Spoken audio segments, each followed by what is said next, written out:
Jadi kalau kehilangan yang ini, kita belum tentu berpeluang mendapatkan tahun yang akan datang. Terbuka dari awal Syawal sampai akhir Syawal di luar tanggal 1 Syawal. Dan ini cuma di bulan Syawal, Pak. Jadi kalau antum nggak dapat bulan ini, antum harus tunggu tahun depan.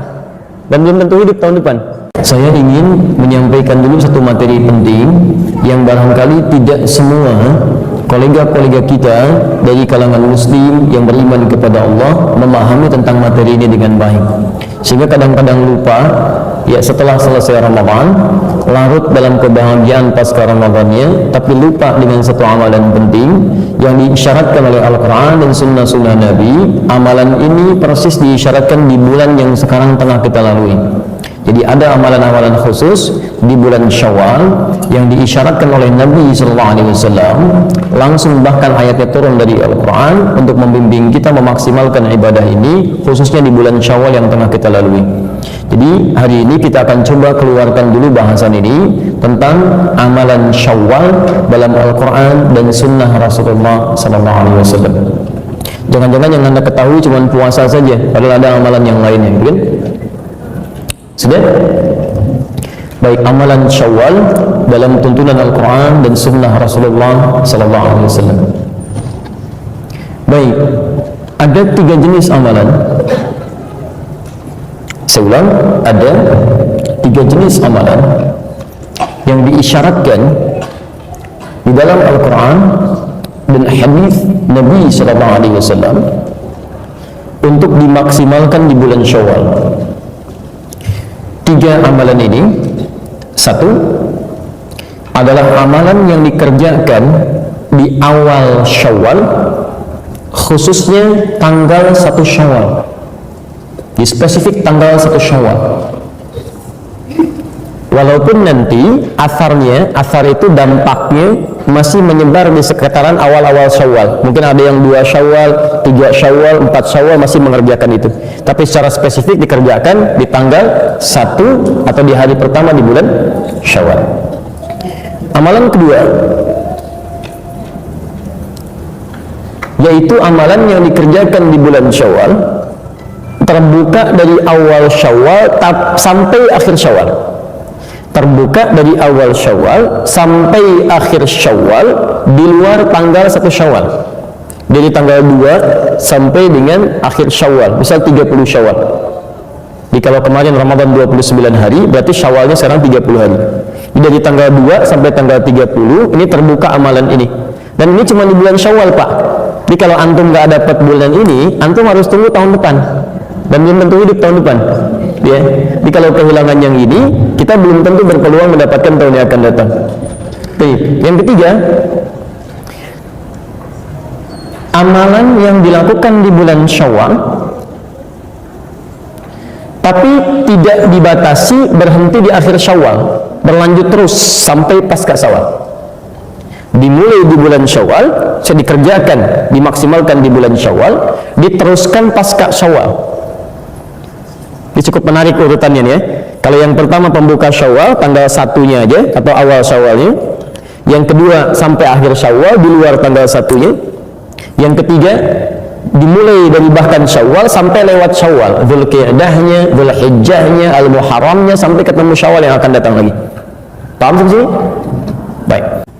Kita turunkan jenisnya. 1, ada yang di awal Syawal terkhusus ya pada hari pertama atau tanggal 1 Syawal.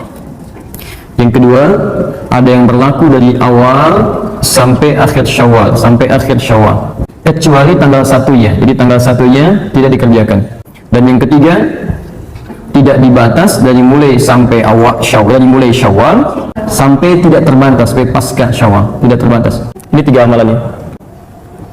Baik, kita turunkan pelan-pelan. Pertama, amalan di awal Syawal yang terkhusus tanggal 1 saja. Isyaratnya ada di Quran. Pertama, surah kedua Al-Baqarah ayat 185. Nanti kita bacakan keterangan hadis ya pasca ini dari keterangan Nabi SAW dalam Al-Bukhari. Kita lihat. Setelah Allah menerangkan tentang bulan Ramadan dan hukum Ramadan, syahrul Ramadan alladzi unzila fihi al-Qur'an hudan lin-nas, kan? Wa bayyinatin minal huda wal furqan. Kemudian terus setelah menerangkan hukum puasanya, maka di ujungnya lihat ujung kalimat, ujung ayatnya. walitukabbirullaha ala ma hadakum wa la'allakum tashkurun. Apa tujuan kita menunaikan ibadah puasa? Setelah selesai kita berpuasa itu, supaya satu, kata Al-Quran, Anda bisa meningkatkan takbir atas hidayah yang telah Allah berikan selama Ramadan. Kemudian yang kedua, meningkatkan syukur atas segala nikmat pemberian yang Allah telah anugerahkan selama Ramadan. Selama Ramadan Allah berikan kita hidayah, petunjuk untuk berubah.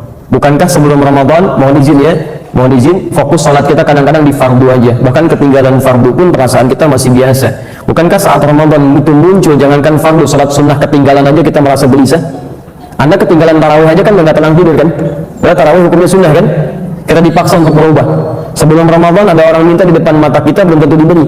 Tapi saat Ramadan kan yang nggak minta pun Anda catat, Anda cari. Dari mana fakirnya, di mana miskinnya, saya pengen ikut bakti sosial. Ramadan tuh.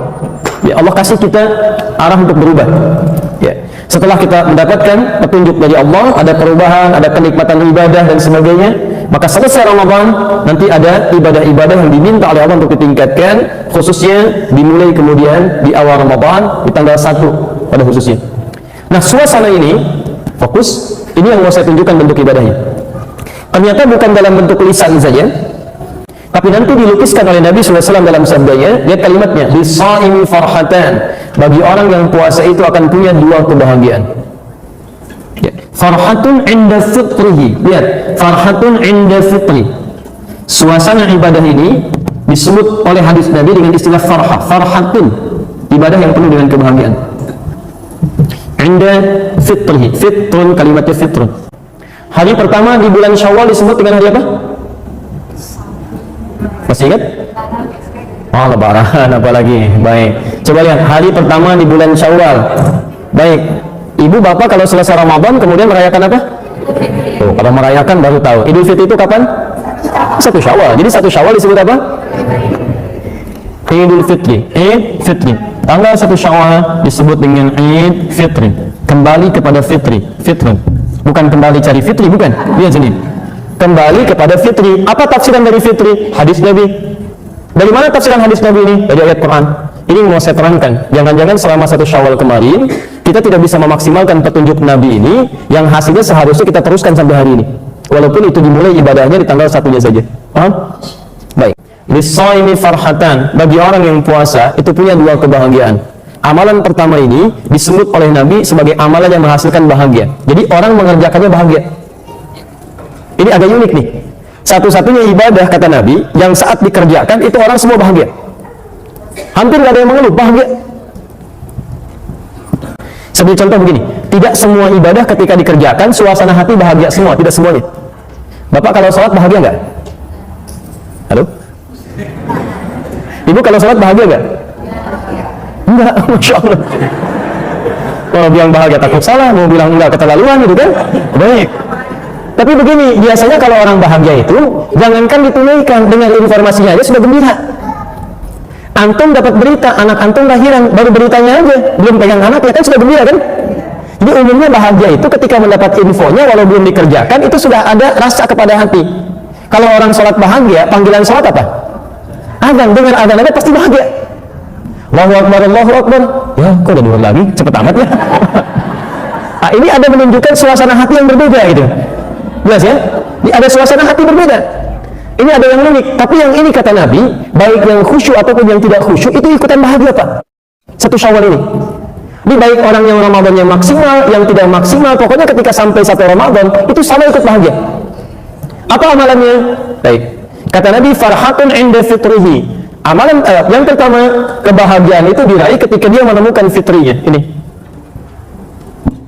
Apa tafsiran dari fitri, teman-teman sekalian, Bapak dan Ibu? Itu bisa dibagi kepada 3 amalan utama berdasarkan ayat dan hadis Nabi SAW. 3 tafsiran ini. Tafsiran pertama, 1, bisa diartikan dengan makanan. Makanan.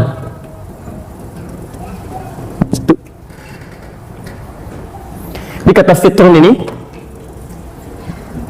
seakar dengan kata futur, kemudian prakteknya disebut dengan iftar. Iftar. Bukankah antum saat puasa Kalau masuk maghrib kan disebut iftar ya. Dia iftar dulu, iftar jema'i. Apa artinya iftar? Asalnya bukan buka, asalnya makan. Nggak pakai makan. Jadi makanan pertama kali yang dimakan, baik, makanan pertama kali yang dimakan, yang kita nikmati itu disebut dengan iftar. Ya jelas ya, makanya sarapan disebut futur dalam bahasa Arab. Karena itu yang pertama kita makan. Di saat Anda puasa, Anda tahan lapar dan haus, tidak makan minum dari sejak subuh, kan? Kemudian sampai maghrib Anda makan, pertama kali Anda makan itu disebut dengan iftar. Padahal belum tentu kemudian, mohon maaf ya, yang kita nikmati itu bisa macam-macam, belum tentu semuanya sama. Jadi poinnya, kenapa disebut dengan iftar? Ingin menunjukkan ada sesuatu yang dimakan atau dinikmati. Bisa makanan, bisa minuman. Jelas di sini? Jadi, kalau disebutkan iftar, senilai dengan kata futur, akalnya dari kata fitron. Jadi kalau disebutkan fitron, ini bisa berarti pertama makanan atau minuman. Tepatnya jamuan lah, ya, hidangan. Hidangan yang dimakan atau diminum. Fokus, pelan-pelan. Saya beri pertanyaan singkat sederhana saja. Bapak Ibu kalau sedang buka, senang nggak waktu puasa kemarin? Saking senangnya, jangankan saat makan, dengan azan aja udah gembira. Silakan cek. Ini menu teh manis, gitu kan? Kemudian ada jus alpukat, ada kolang-kaling, ada kolak macam-macam. Allahu Akbar, baru takbir, aus hilang. Begitu diminum, dhahabat dhoma, tuh langsung hilang tuh. Padahal baru satu tegukan. Ya, wabtalatul uruq, tenggorokan basah. Itu benar betul hadis Nabi itu. Begitu masuk teh manis, baru seteguk, itu dhahabat dhoma, haus langsung hilang. Tiba-tiba kayaknya sudah nikmat aja. Makanya Nabi sebutkan suasana orang saat buka puasa itu begitu gembira. Jadi kalau Anda boleh makan dari maghrib saja, hanya sampai menjelang subuh begitu gembiranya, maka bagaimana kalau hidangan itu ditampilkan dalam bentuk seharian? Boleh makan dari subuhnya, bahkan sebelum subuhnya sampai isya'nya. Dan menunya sangat lebih variatif lagi.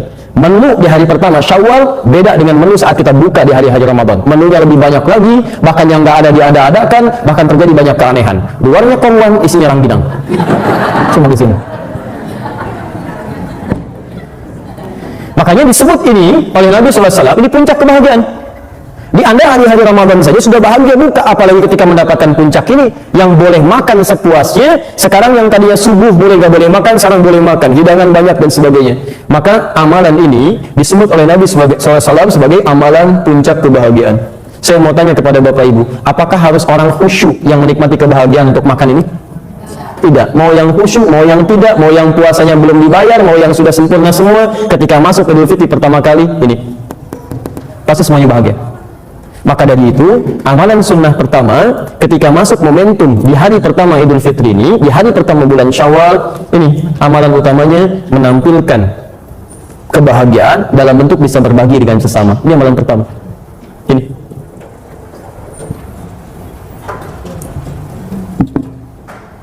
Satu Syawal. Karena itu bagi orang yang tidak memiliki bagian untuk dibagi, bahkan untuk dirinya sendiri, maka karena itulah kemudian menjelang hari-hari awal Syawal itu, bahkan ada syariat. Awas hati-hati, ada syariat yang berlaku hanya di bulan Ramadan. Dikeluarkanlah kemudian satu zakat, yang zakat ini disiapkan membuat orang bahagia ketika muncul di awal Syawal atau di Idul Fitri itu. Apa zakatnya namanya? Bukan fitrah. Bukan fitrah, ingat. Tidak ada zakat fitrah dalam hadis. Nama fitrah itu nanti dari tafsiran hadis, dari bahasanya Ibnu Abbas radhiyallahu ta'ala anhuma. Bukan fitrah tapi fitri. Silakan Bapak Ibu cek ya, di dalam hadis-hadis Nabi, kalimat zakat yang disebut zakat fitrah itu, kalimat hadisnya menyebutkan zakat fitri, bukan zakat fitrah. Kalimat fitrah itu tafsiran dari Ibnu Abbas, mengambil salah satu makna dari kata fitri. Nanti saya tafsirkan di akhir. Bahasa Nabi-nya bukan fitrah tapi fitri. Beda antara fitri dengan fitrah. Kalau fitri itu jenisnya, materinya. Kalau fitrah itu di antara maknanya. Kenapa disebut fitri? Dari kata makanan tadi. Jadi kalau Anda ingin berzakat, dikeluarkan bagi para penerimanya. Yang dikhususkan zakat untuk awal Syawal ini, di akhir Ramadan itu, persiapan awal Syawal, itu zakat dalam bentuk makanan, bukan dalam bentuk yang lain. Walaupun dititipkan dalam bentuk uang, tapi disalurkan kepada penerima dalam bentuk makanan. Bisa sembako, bisa yang lainnya dan sebagainya. Sehingga diharapkan ketika masuk awal dia di bulan Syawal, masuk Idul Fitri, dia bisa berbahagia karena mendapatkan makanan untuk ibadah kemuliaan dia di awal Syawal. Paham? Halo, paham? Tahan sampai situ mas, hapusnya saya teruskan dulu. Jazakallah khair. Perhatikan sini. Jadi kalau saya teruskan, ibadah yang pertama terkait dengan awal Syawal di tanggal 1 itu, pertama kita diminta oleh Nabi SAW, terkhusus dalam isyarat Al-Quran ini, untuk memaksimalkan makna fitri dengan berbagi, bahkan muncul dalam bentuk zakat supaya orang bisa memaksimalkan ibadah yang pertama ini. Ya. Dan berbahagialah kita Bapak Ibu sekalian, mohon maaf sebesar-besarnya, ini kita patut berbahagia bahwa di antara sekian banyak umat muslim di dunia ini, di negara kita lah yang kemudian ini dijadikan culture. Ya, semacam sudah kebiasaan tradisi kita yang menghadirkan makanan, yang kemudian saling bersilaturahim dan sebagainya. Saya sarankan kepada Anda semua, ini yang luput di sini. Ketika Anda berbagi, mengunjungi orang bawa makanan, itu jangan niatkan tradisi, rugi Anda. Niatkan untuk mengamalkan sunnah Nabi. Ini poinnya. Jadi tiap tahun kita buat makanan, barangkali cuma untuk dijadikan jamuan aja. Anda nggak niatkan dengan ini. Kalau Anda nggak niatkan ini, Anda nggak dapat bagian dari ibadahnya. Kita maksimalkan, barangkali ini yang luput. Coba saya mau tanya ya, pada Bapak dan Ibu nih. Bapak Ibu kalau kedatangan tamu sore ini, bikin makanan nggak? Bikin minuman? Kenapa? Karena ada tamu. Ya, Nabi mengajarkan bukan ada tamunya, karena Nabi perintahkan kita untuk bikin itu. Ini bagi orang beriman itu, lihat kalimatnya. Anda kalau belajar Al-Arba'in An-Nawawiyah hadis nomor 16, lihat kalimat Nabinya. Man kana yu'minu billahi wal yawmil akhir falyukrim dhaifah. Siapa yang merasa beriman pada hari Allah dan hari akhir, maka muliakan tamunya. Jadi saat kita menyambut tamu dengan makanan itu bukan karena tamunya mau datang, karena Allah perintahkan kita untuk bikin makanan. Kalau Allah nggak perintahkan, sekalipun dia datang serombongan, saya nggak akan bikin kalau Allah nggak perintahkan. Tapi karena Allah perintahkan saya bikin makanan, saya buatkan. Karena Nabi perintahkan saya hidangkan minuman, saya perintahkan. Jadi ketika kita mengerjakan berdasar perintah Allah, bukan cuma makanan yang dihidangkan, bukan cuma adab yang dihadirkan, tapi ada pahala yang dituliskan di situ. Saya beri contoh gini. Kalau Bapak Ibu misal kedatangan tamu malam-malam jam 2, Assalamualaikum, Assalamualaikum, dibuka nggak? Why? Susah juga. Baik, saya mau ambil level Nabi, Rasul. Ya, ini Nabi, Rasul, saya ulang ya. Ini Nabi, Rasul, kemudian bukan cuma Nabi Rasul, dekat dengan Allah. Saking dekatnya punya gelar Khalilullah. Ya, punya gelar Khalilullah, yang sangat dekat dengan Allah. Bahkan dari keturunannya hampir semua jadi Nabi, Pak. Istri pertamanya Sarah melahirkan Nabi. Ya, jadi Ibrahim alaihissalam menikah dengan Sarah, melahirkan Ishak. Dari Ishak turun Yakub, dari Yakub turun Yusuf. Sejaman dengan Yusuf, familinya ada Nabi Zakaria. Nabi Zakaria dari sepupunya Imran. Imran menikah dengan Hannah, turun Maryam. Maryam lahir Isa. Sisi yang lainnya lagi, nanti ada Musa, ada Daud, ada Sulaiman dan seterusnya. Menikah dengan Hajar. Sebelum lahirnya Ishak, lahir Ismail. Dari rahim Hajar alaihissalam. Dari Ismail muncul Nabi Muhammad SAW. Kalau Anda dulu ketemu sampai ke Nabi Ismail, Muhammad bin Abdullah bin Abdul Muttalib bin Hashim bin Abdul Manaf bin Qusay bin Murrah bin Kilab bin Ka'ab bin Ghalib bin Fihir bin Malik bin Nadar bin Kinana bin Khuzaimah bin Mudrika bin Ilyas alaihissalam bin Nizar bin Mudar bin Ma'ad bin Adnan bin Adi bin Andri bin Muqawwam bin Nahur bin Tariq bin Ya'ruf bin Yasjud bin Nabit bin Ismail alaihissalam bin Ibrahim alaihissalam. Saya ingin katakan, ada seorang Nabi, seorang Rasul, dekat dengan Allah, surganya jelas, anak-anaknya hampir semuanya Nabi dan Rasul. Begitu kedatangan tamu malam-malam, diterima oleh beliau. Antum Nabi bukan, Rasul bukan, belum tentu dekat dengan Allah, keluarganya nggak semua jadi Nabi, kedatangan tamu malam-malam, Masya Allah. Nabi Ibrahim yang jelas surganya, diterima. Antum yang belum jelas, kasih pembelaan. Baik, saya mau kasih ilustrasi begini. Yang saya maksudkan begini, yang saya maksudkan, karena ini perintah Allah. Kalau sudah perintah Allah, jangankan kita, Nabi aja mengerjakan. Quran surah 51, ayat 24, sampai ayat 30-nya, posisi paling kanan sebelah bawah. Lihat, saya bacakan ayatnya. Hal ataka hadithu dhaifi Ibrahim al-mukramin. Pernahkah Anda dengar kisah tentang Nabi Ibrahim yang kedatangan tamu malam-malam tapi dimuliakan? Idh dakhalu alaihi faqalu salama. Tiba-tiba masuk malam-malam, kalau kita ilustrasikan bukan tamu biasa, bukan 1-2 orang, agak banyak. Taruhlah rambutnya agak panjang, jubahnya putih gitu kan. Tengah malam. Idh dakhalu alaihi, datang kepada beliau, faqalu salama, mereka mengucapkan assalamualaikum, assalamualaikum. Antum taruhlah berani kan, ada yang mengucapkan malam-malam jam 2 tuh, Assalamualaikum, Assalamualaikum, Masya Allah. Dijawab tidak? Oh, jangan, salah kalau nggak dijawab, dosa. Sebab mengucapkan salam hukumnya sunnah, menjawab hukumnya wajib. Quran surah keempat, ayat 86. Wa idza hayyitum bi tahiyyatin fahayyu bi ahsani minha. Kalau ada orang mengucapkan salam, maka jawab, hukum menjawabnya wajib dengan yang lebih baik. Jadi kalaupun antum belum buka, minimal antum jawab. Assalamualaikum, waalaikumsalam, assalamualaikum, waalaikumsalam, kan? Masya Allah. Ini begitu dibuka, bukan? Allahu Akbar. Qaumun munkarun. Ini orang asing. Saya tidak kenal. Kalau orang asing berarti capek, bukan orang sini. Telah menempuh perjalanan panjang. Perhatikan, saya ingin tunjukkan bagaimana seorang Nabi Ibrahim ini begitu sangat dekat dengan Allah sampai memuliakan tamunya luar biasa.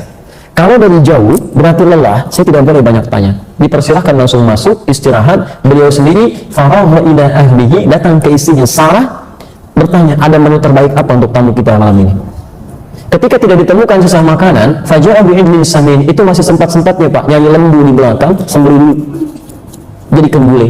Itu bisa bayangkan. Memang masalah mulai muncul, faqarabahu ilaihim, begitu dihidangkan kepada tamu-tamu ini, nggak disentuh. Jangankan dimakan, disentuh tidak, begini aja. Qala ala ta'kulun, berkata beliau, kok nggak dimakan? Diperhatikanlah secara seksama dari atas sampai ke bawah. Allahu Akbar, tengah malam, rambut panjang, jubah putih, lihat ke kaki, kaki nggak napak ke lantai. Ternyata malaikat yang sudah menyamar. Baik, bagaimana situasi antum kalau begitu tuh? Fa'ujasa minhum khifah, maka mulai khawatir, agak ketakutan. Jadi Nabi pun pernah takut, itu biasa. Yang salah itu yang larut dalam ketakutan. Ya, qalu la takhaf wa basyaruhu bi ghulamin alim. Nih, saya mau kasih rahasia di sini. Ini puncaknya. Lalu mereka berkata, kamu nggak usah takut. Selama kita dekat dengan Allah, mengerjakan sesuatu karena Allah, maka Allah akan berikan ketenangan saat kita hadir dalam ketakutan. Tapi yang paling hebat, ketika Anda bisa memuliakan tamu karena Allah, sekalipun dia tidak mengharapkannya, maka Allah akan balas Anda dengan sesuatu yang luar biasa. Lihat kalimatnya. Bukankah tadi Nabi Ibrahim tinggal di rumah siapa? Coba cek. Sarah. Sarah punya anak atau tidak?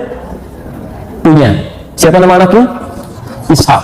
Dalam posisi tadi, beliau belum mendapatkan keturunan. Sarah itu divonis, mohon maaf ibu, mohon maaf, divonis monofos, divonis mandul, tidak mungkin punya keturunan secara medis dan klinis. Begitu Nabi Ibrahim mengamalkan amalan tadi, lihat, memuliakan tamu, dilakukan karena Allah, tiba-tiba tamu itu mengatakan, "Wabasyaruhu bi ghulamin alim." Allah balas kebaikan Anda dengan memberikan kabar, Anda akan punya anak dari Sarah, anak yang sangat cerdas. Istrinya kaget dengar itu dari belakang. Fa'aqbalat imra'atuhu fi sawwatin fasakkat wajhaha wa qalat ajuzun aqim. Istri yang mendengar tadi tiba-tiba kaget histeris, memukul pipinya, mengatakan, apa yang seperti ini masih punya keturunan? Qalu kadzalika qala rabbuk. Kemudian mereka berkata, ini ketetapan Allah. Innahu huwal hakimul alim. Kalau Allah sudah tetapkan, itu yang paling bijak, yang Allah sangat mengetahui. Teman-teman, barangkali antum ketika menjamu orang lain, memberikan makanan sekecil apapun, ketika Anda niatkan karena Allah, mungkin itu wasilah bagi Anda untuk mengabulkan doa-doa Anda. Ketika Anda niatkan sebagai ibadah, itu tidak ada ruginya ketika Anda menjamu orang lain, niatkan bagian dari ibadah. Jangan-jangan cuma bikin, diminum pulang. Kalau cuma seperti itu, jangankan antum, non-muslim pun bisa mengerjakan itu. Demi Allah saya katakan, antum silahkan bertamu kepada teman-teman non-muslim. Demi Allah saya katakan, mereka pun akan menjamu antum. Gimana perbedaannya? Ada kalimat iman. Ini. Maka niatkan, itu spirit tanggal 1 Syawal itu, spiritnya adalah contoh kepada kita agar berbagi kebahagiaan dengan siapapun dan diniatkan ini sebagai ibadah karena Allah Subhanahu wa taala. Itu poin. Coba antum yang masih mengunjungi itu, kunjungi paman, kakek, nenek, ibu, ayah, bawa makanan, bawa macam-macam, diniatkan apa itu? Ini bagian pertama. Ini dan disambung dengan takbir. Ya. Perbanyak takbir. Hari pertama, hari keberapa kita bertakbir di bulan Syawal? Hari pertama. Awas jangan terlampau sore ya, hari pertama. Kalau Idul Adha, tambah hari kedua, ya, hari ke-11, 12, 13. Jadi 10 Dzulhijjah antum takbir, 11 takbir, 12 takbir, 13 takbir. Yang bersama-sama di masjid dan sebagainya. Tapi kalau Idul Fitri, spirit takbirnya di hari pertama. Allahu Akbar, Allahu Akbar. Coba tunjukkan pada saya. Demi Allah saya katakan, saking bahagianya orang takbir, jangankan nunggu subuh, habis maghrib pada takbir Pak. Jangankan orang dewasa, anak kecil yang gak ikutan puasa, ikutan takbir. Makanya benar ketika Nabi menyebutkan suasana fit itu suasana kebahagiaan, dihadirkan dengan ini. Tapi yang mau saya tunjukkan, coba cek ya, sampai hari ini. Tadi kan saya katakan, ini amalan di hari pertama, tapi akarnya, dampaknya terus melewati waktu-waktu pasca hari pertama, kedua, dan seterusnya. Sekarang perhatikan, mohon izin, fokus. Takbir ini disebutkan oleh Quran, ana mahadakum, setelah Allah memberikan hidayah untuk kita berubah. Jadi ketika Anda mengatakan Allahu Akbar, itu kalimat di lisan, komitmen supaya Anda bisa berubah. Ini lebih baik. Jadi kalau lisan Anda mengatakan Allahu Akbar, Allah, tapi Anda nggak mau berubah pasca Ramadan, Anda butuh kalimat apa lagi? Fir'aun saja nggak sanggup mengucapkan Allahu Akbar, padahal Allah kirimkan 2 nabi. Sekarang Anda, Nabi Muhammad cuma 1 sudah meninggal, lisan Anda digerakkan mengucapkan kalimat takbir. Anda bisa mengucapkan, tapi Anda nggak mau berubah. Anda perlu dikasih apa lagi? Coba cek Fir'aun. Ya, Quran surah ke-20. Ayat ke-43 sampai 44. Ini makhluk paling buruk, paling zalim. Mengaku Tuhan, ana rabbukumul a'la. Hobinya sembelih bayi, Bu. Quran surah kedua ayat 49.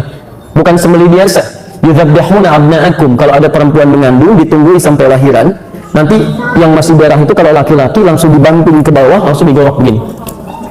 Disembelih itu ada dua dalam bahasa Arab, Pak. Ada nahara, ada zabaha. Inna a'tainakal kautsar fasholli li rabbika. Nah, nahara itu sembelih unta yang tidak dijatuhkan. Jadi kalau antum sembelih unta itu nggak dijatuhkan dulu, langsung disembelih saat dalam berdirinya. Kalau yang pakai golok besar langsung begini, kalau yang kecil ditempel sedikit, cari nadinya langsung dipotong begini, disembelih. Tapi kalau zabaha nggak pakai tasdid, zabaha itu artinya disembelih dengan dijatuhkan dulu. Makanya kambing, sapi, kerbau, ayam dan sejenisnya itu dijatuhkan dengan cara yang baik baru disembelih. Kalau tidak pakai tasdid, zabaha berarti sekali sembelihan. Jadi kalau nyembelih cuma begini, selesai. Makanya kata Nabi, idza dzabhtum fa ahsinuz dzibhah. Tidak pernah menggunakan tasdid. Kalau Anda sembelih, baguskan sembelihan. Jadi tajamkan pisaunya, itu pun tidak boleh dilakukan di depan hewan. Agak menjauh. Nggak boleh antum datangkan kandidat selanjutnya, siap-siap, ya nggak boleh. Ya, dosa itu. Ya, nanti bulan depan kita belajar fikih Idul Adha. Nah ini fa ahsinuz dzibhah. Jadi langsung sembelihan. Tapi kalau Anda tambahkan tasdid begini, dzabbaha itu artinya mengulang-ulang, menggorok berlangsung ya, berurutan terus gini. Menggorok dengan berlanjut. Coba cek. Al-Ghajjal Fir'aun itu ketika dilukiskan oleh Quran menyembelih itu bukan menggunakan nahara tapi dzabbaha dan pakai tasdid, dzabbaha. Dan kalimatnya bukan pakai fi'il madhi tapi mudhari, menunjukkan terus-terusan, bidzabbi. Quran surah kedua ayat 49. Posisi paling kiri sebelah atas. Wa idh najjaynakum min ali fir'auna yasumunakum su'al 'adzab yudzabbihuna abna'akum yudzabbihu. Ingatlah ketika kami selamatkan kalian dari kekejaman keluarga Fir'aun yang menyiksa kalian dengan siksa yang paling dahsyat. Lihat, begitu lahir, ambil, banting ke bawah, gorok terus-terusan begini. Ini Fir'aun. Tapi tahukah Anda, saking rahmannya Allah kepada manusia paling zalim pun berlaku hukum rahmannya Allah. Sebelum nyawanya sampai ke kerongkongan, diberikan hidayah untuk berubah. Saya mau tunjukkan, diberikan hidayah untuk berubah. Dikirimkan dua orang nabi sekaligus, Nabi Musa, Nabi Harun. Kita aja umat akhir zaman cuma satu nabi, nggak pernah lihat. Ini dua nabi. Idhaba ila fir'auna innahu tagha. Musa dan Harun pergilah kepada Fir'aun, dia sudah mulai menyimpang. Yang lebih menarik, dua nabi ini diperintahkan langsung oleh Quran untuk berkata-kata dengan lembut. Faqula lahu qawlan layyina la'allahu yatadhakkaru aw yakhsha. Tapi Anda tidak boleh berkata kasar, sampaikan dengan lembut, mungkin dengan kelembutan itu dia bisa berubah. Anda tahu apa yang terjadi? Kata-kata sudah lembut, dua orang nabi sudah datang, tandanya ditampakkan, tapi dia tidak bisa mengucapkan kalimat Allah di lisannya. Allahu Akbar tidak bisa dilakukan, Allahu Rabbi tidak bisa disebutkan, Allahu Ahad tidak muncul di lisannya. Allahu Akbar. Lihat, dua nabi dikirimkan tidak bisa mengucapkan itu. Zalimnya luar biasa. Sampai di ujung hidupnya baru menyadari. Antum bukan Fir'aun, dikirimkan nabi. Kita nggak bisa lihat. Tapi seburuk apapun antum, coba perhatikan. Sebanyak dosa apapun kita pernah lakukan, bukankah lisan kita masih bisa mengucapkan kalimat Allahu Akbar? Dan hebatnya antum ucapkan itu pada hari pertama. Walaupun berat di lisan antum, tapi bisa keluar juga. Dan ada yang ringan, Allahu Akbar, Allahu Akbar, Allahu Akbar. Perhatikan, Quran surah kedua ayat 185 menyandingkan kata Allahu Akbar takbir dengan kata hidayah. Walitukabbirullah, dan Anda bertakbir kepada Allah itu ala ma hadakum, karena Allah telah memberi jalan pada Anda untuk berubah. Sekarang jalan itu sudah diberikan di lisan Anda, tinggal pilihan kita mau berubah atau tidak. Jadi kalau di hari pertama Anda bisa mengucapkan takbir, tapi hari selanjutnya Anda tidak mau berubah, padahal Allah sudah berikan jalan perubahan, maka Masya Allah, dengan cara apa lagi Allah tunjukkan kita untuk bisa berubah. Maksud saya begini, coba cek dari tanggal 1 Syawal sampai ke 20 Syawal ini, sudah 19 hari kita berlangsung, ada perubahan nggak dalam hidup kita? Coba cek dalam ibadahnya, sholatnya ada perubahan nggak?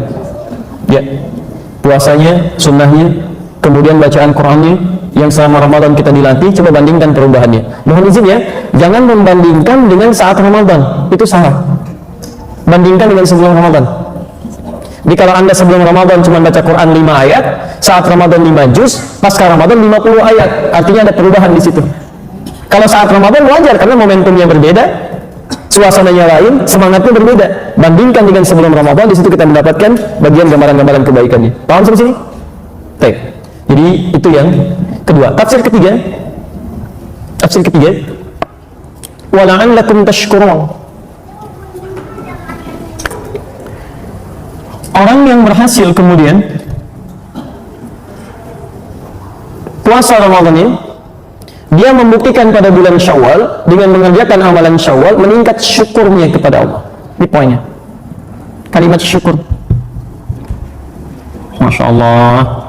Jadi kalau Anda belajar tafsir Quran dengan lebih dalam lagi, kita selalu menemukan bahwa pengetahuan kita itu selalu sempit. Lebih luas lagi, lebih luas lagi, lebih luas lagi. Satu, tadi makanan. Poinnya bisa berbagi. Kedua, bisa mengucapkan takbir. Poinnya ada perubahan. Ini meningkat syukurnya. Lihat ujung ayatnya. Quran surah kedua ayat 185. Wala'allakum tashkurun. Dan supaya kalian bertambah syukurnya kepada Allah Subhanahu wa taala. Maaf, kalau syukur itu korelasinya dengan apa? Syukur korelasinya dengan apa? Saya berikan jalan keluar sedikit. Kalau sabar itu korelasinya dengan musibah. Begitu ada musibah, ada ujian, kita sabar. Rumusnya di Quran surah kedua ayat 156. Alladzina asabatuhum musibah, idza asabatuhum musibah qalu inna lillahi wa inna ilaihi raji'un. Siapa yang kena musibah itu? Yaitu orang yang sabar. Ayat 155-nya. Posisi paling kiri sebelah atas. Lihat kalimatnya. Wa lanabluwannakum bisyai' minal khauf wal ju' wa naqsi minal amwal wal anfus wath thamarat wa basyiris sabirin. Sabar berbanding lurus dengan musibah ujian. Kalau syukur biasanya dengan apa? Nikmat. Dari mana tahu? Allahu a'lam. Syukur berbanding lurus dengan nikmat. Dari mana tahunya? Quran surah ke-14 ayat ke-7. Ibrahim. Quran surah ke-14 ayat ke-7. Lihat kalimatnya, la in syakartum la azidannakum. Kalau Anda bersyukur kepada Allah, maka nikmat Anda yang Allah berikan kepada Anda, yang Anda dapati akan ditambah. Nah, sekarang lihat rumusnya, kembalikan, ini tidak mudah memahami ya. Syukur korelasinya berbanding lurus dengan nikmat. Di awal Syawal, saat Idul Fitri itu diisyaratkan oleh Quran, Anda akan banyak bersyukur. Maka isyarat pertama, di awal-awal Idul Fitri itu Anda kemungkinan akan memperoleh peningkatan nikmat. Silahkan cek, bukankah saat awal-awal Idul Fitri ada yang bertambah dalam kehidupan kita? Baik, makanan bertambah.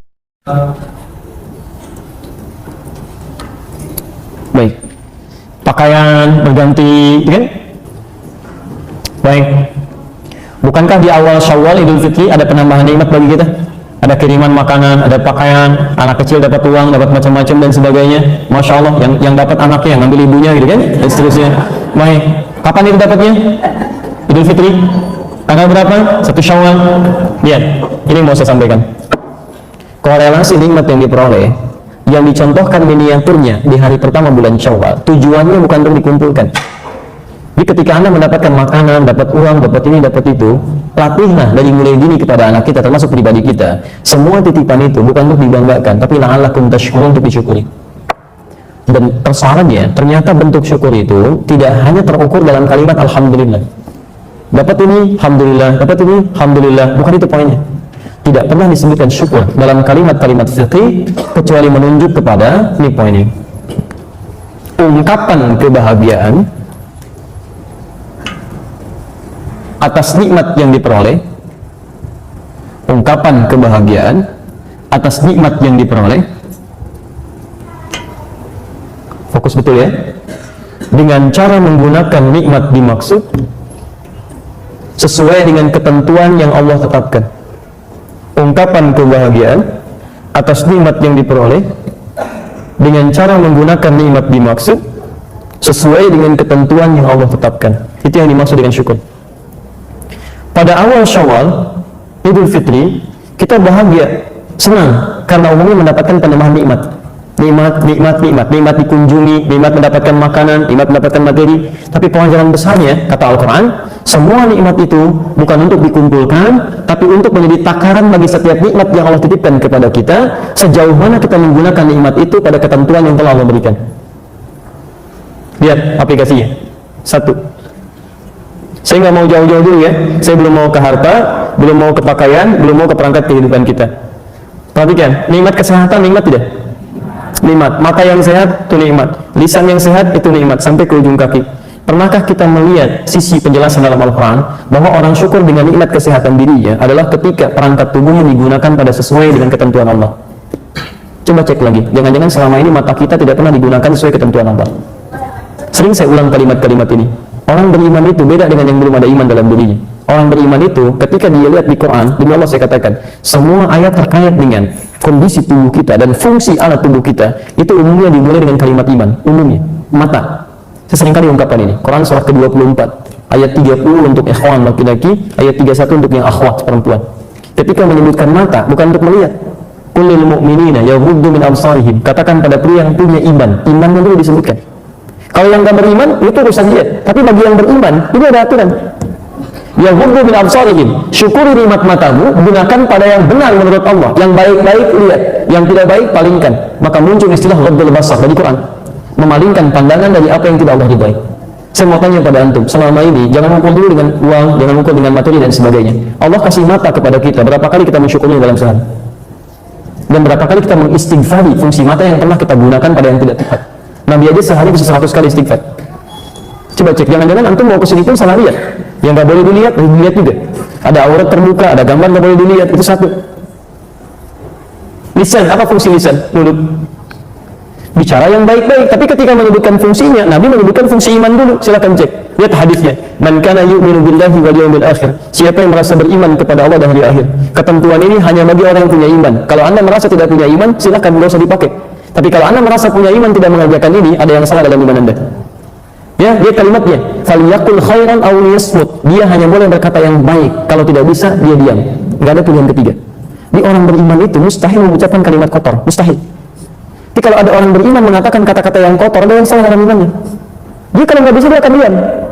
Penuh dengan zikir, kalimatnya istighfar, kalimatnya subhanallah, tasbih, tahmid. Malaikat saja, malaikat itu masya Allah tidak sanggup berkata kotor, tidak sanggup berkata kotor. Ya, masa bagaimana kita dengan yang bukan malaikat diperintahkan oleh Allah tapi keluar kalimat-kalimat yang tidak menyenangkan. Ini mohon izin ya. Mohon izin kembalikan lagi, coba cek. Kalau Anda merasa ingin mensyukuri nikmat dari Allah, maka cek lagi tubuh kita dulu sebelum pada yang lain sampai ke ujung kaki. Makanya saking bersihnya lisan kita ini, gak boleh berkata yang kotor. Saking gak boleh ya, karena lisan kita bersih. Dilarang untuk mencela. Kalimat celaan dibuka dengan kalimat iman. Ya ayyuhalladzina amanu la yaskhar qaumin qaum. Hai orang-orang beriman, jangan saling mencela satu dengan yang lainnya.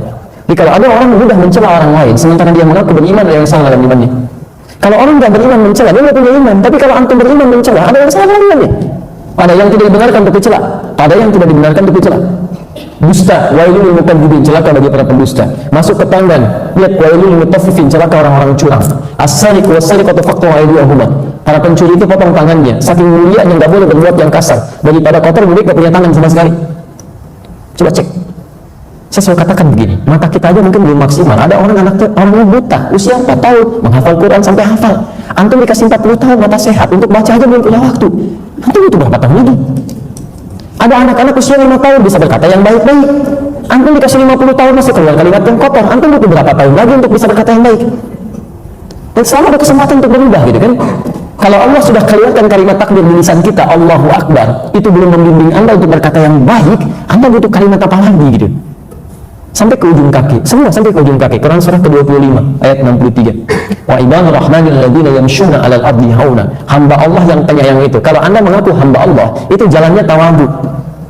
Itu kalimatnya tegas itu. Jadi kalau ada orang sombong, maaf, yang syul itu bisa dengan kaki, bisa dengan perangkat. Kalau dulu pakai kuda, sekarang kudanya rubah jadi Ferrari gitu kan, kijangnya rubah jadi Innova gitu kan, dan sebagainya. Jadi ada orang yang jalannya memang biasa, tapi kalau sudah masuk mobil sombongnya luar biasa, bisa. Jelas ya? Maka coba cek. Kalau kita sedang dalam perangkat diri kita belum bisa mengarahkan pada yang baik, maka ini amalan Syawal kita belum maksimal.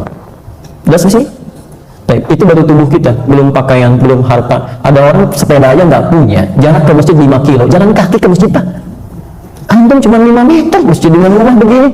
Sepeda ada, motor ada, mobil banyak bahkan, dan hebatnya lagi, naik masjid ngarah ke rumah antum begini. Antum belum kedengaran juga, dan belum mau melangkah juga. Antum butuh apa lagi sebelum mau masjid?